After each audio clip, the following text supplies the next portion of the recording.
The results of CUET are all out and Delhi University has begun its admission process. Now to understand more about it, that how will be the admission process, I am being joined by Dean Admission of the Delhi University, Ms. Hanith Gandhi ji. Thank you so much, Hanith ji, for speaking 2 times now.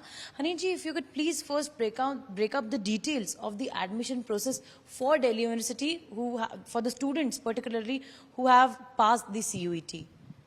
Hi Tejasvi.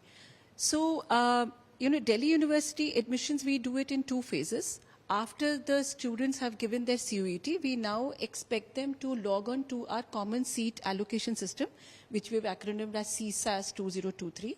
They'll have to register to our portal and give their preferences of college and programs in which they wish to take admissions. So today we will be launching that portal. The first phase of this portal was launched on 14th of June. In that phase, we had requested students, those who are desirous of taking admission, to give their, build their profile. Now, today, we are going to launch the second phase, in which the students will give their preferences of the colleges and the programs they wish to pursue. What will be the eligibility criteria, ma'am? On what basis the students will be selected? Okay, so the eligibility criteria, let me first tell you that Delhi University is a highly complex system. We admit students to our 77 programs in 68 colleges. And we have a complex system of BA program which runs to approximately 206 combinations. So if you do a little math, we have approximately, if I take the program and college combinations, there'll be approximately 1,534 combinations, which is huge. So, and every program has a specific eligibility. So, for example, in BA Honours History, if you wish to pursue, then we will consider your 1 language and 3 best score. However, if you wish to pursue, let's say, Physics Honours, then we will only consider PCM, Physics, Chemistry and Mathematics, and language should be just a passing criteria in CUET. So, depending on the subjects that you've given in CUET, and provided these are the subjects that match with your class 12 subjects, then for every program that a candidate is eligible for, she will be able to see her normalized score on the dashboard. So all the programs in which you are eligible, then you can then choose that program in the particular colleges. So if a candidate is eligible for all the programs, she will have an option of listing 1,534 options. Now coming back again to the admission process, ma'am, those who have passed the exam or those who have got good percentile and they are getting the desired college that they want, how should the student proceed according to the procedure? What he or she will have to do next starting from today? So what I will advise is, the window is of course very short because we want to start our admission, our classes very soon from 16th of August. I would request the students to be patient first. They should look at all the combinations in which they wish to take admission. So they should do a priority list very carefully and then start punching that in on their dashboard. Be very careful on which option you place at the top, at the bottom, at the middle stages, because the entire admission process is going to be online and it will be based only on the preferences that the candidate opt for.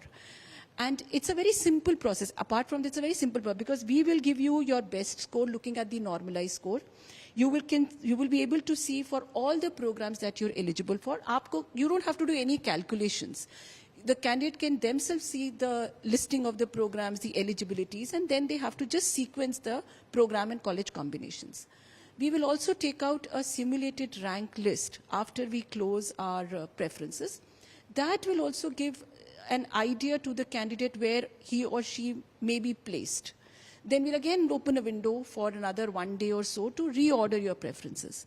But this stage is very important because whatever you enter here will become the basis of admissions throughout all the rounds. So this is a very crucial. You won't be able to add or delete any preferences.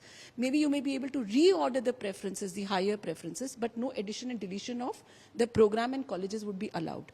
So this is a very crucial stage. Do not be in a haste, and at the same time do not be in a hurry to make wrong combinations. They should pick the programs in which they are desirable and are willing to take the admission. You mentioned that preferences are, Professor Hanith, very important things and very crucial. So what is the things that students should avoid doing and in fact should emphasis more when they talk about preferences? So first of all, avoid putting any program and college combinations which you do not wish to pursue. Because whatever you pursue, depending upon the score and the merit, we will allot you. So they should not come back to us that this is not what they want to do. So they should be careful and not picking up the course as well as the college in which they don't want to pursue if we get allotted, if it gets allotted to them. That's the utmost caution that they have to take. Do not be in a haste. Don't wait for the last minute also. Because once they start doing it at the last minute, they forget to press at the top, at the bottom, and then the preference order gets changed. So these are some of the feedback that we had taken last year, that students in a haste give wrong preferences. So they should be careful enough to mark only those college and program preferences in which they will take admission if allocated to them. These are the only 2 points. The rest, I would also request the candidates to keep looking at the official website of University of Delhi for all updates. Refer to the Bulletin of Information. Do refer to the documents which are published, the common seat allocation system. Do refer to our website, our YouTube channel for all authentic information. I know that there are a lot of people who are spreading false data and misinformation. We don't want students to get prey to those. So please come back to only Delhi University website for all authentic information.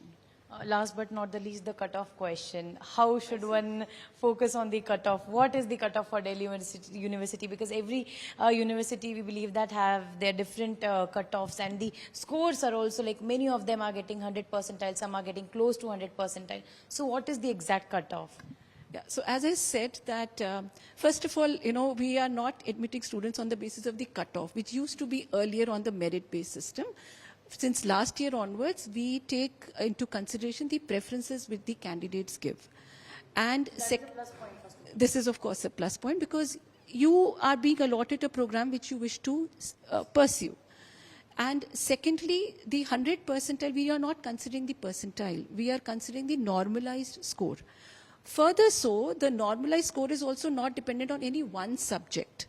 It's a combination of subjects. Like I said, in BA History, you will be allocated a seat based on the best performance of your 3 domain subjects and 1 language.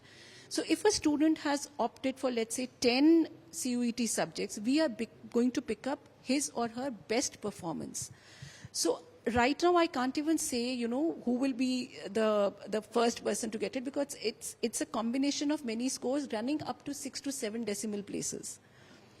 So in all, and then the preferences are very important. So maybe 2 candidates have a same score, yet if the preference order is different, then he or she may get that particular course in that college or may not get it. It all depends upon the preferences, the scores, the normalized score, and combination of eligibilities.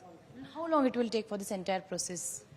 So we are launching our phase 2 today, and hopefully we will close it by July end, and then we will move on to our allocations.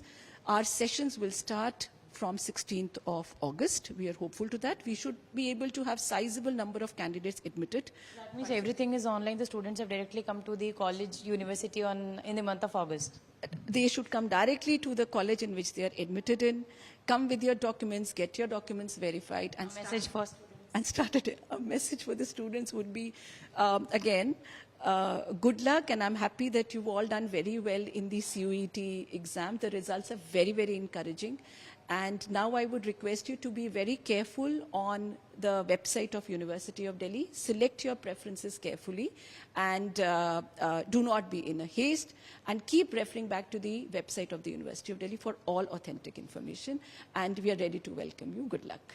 So this was Professor Hanith Gandhi, the Dean Admission in the Delhi University, in fact, highlighting the fact that one student should always focus on the preferences. In fact, choose their preferences very carefully and avoid believing in the misinformation that's being spread. With camera person Ankit, I'm Teju reporting 4 Times Now from Delhi.